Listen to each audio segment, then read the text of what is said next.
And the other thing to realize is it's looking at the numbers game, so to speak.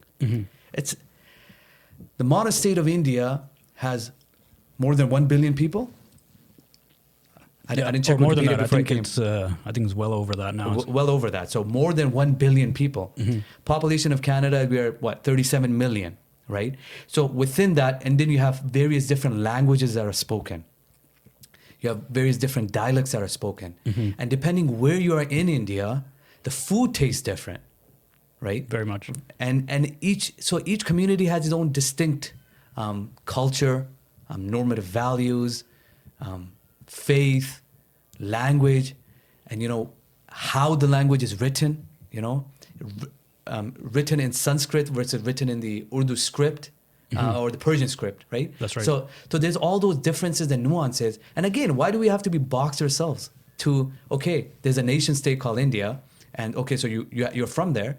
Yeah, it is currently. We can recognize that. There's no issue with that. But I think you can strongly identify from where you are, so that it is true to your cultural experiences and so on and so forth. So when you see an individual that can be classified as a Hyderabadi Canadian versus an individual that's a Punjabi Canadian versus another one that's from a Gujarati Canadian. Their lived experiences, their culture, their language, and the food is essentially different. Even the spice levels, vary. So I think people need to realize that. That's important. I mean, so far we grew up with learning the language. So the Urdu language, you said Urdu or Hindi. I know a lot of people say that, Urdu/Hindi, and both languages are very similar. But I think there's a distinction where Urdu really comes from the old Mongol Turkic word Urdu, which meant the tents, the military tents where, the armies would sleep in their expeditions.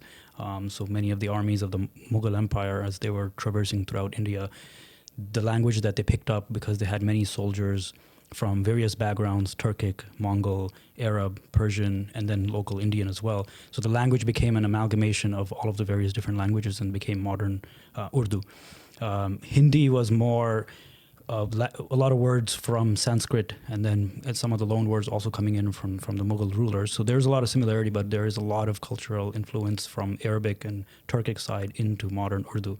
And a lot of children today, especially like my children growing up, and I'm sure for you as well, how important is it to keep that momentum going? It's getting harder and harder now as the next generations come up.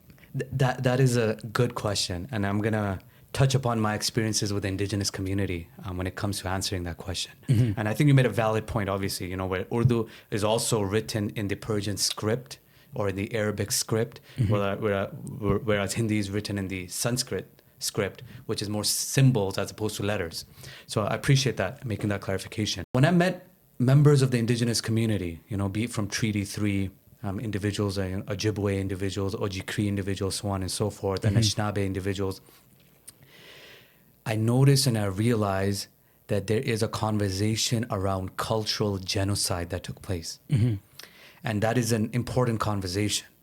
And because of residential school system, the last residential school system closing down in 1996, there is intergenerational trauma, so on and so forth. And they got schools and classes and systems in place in order to protect the language.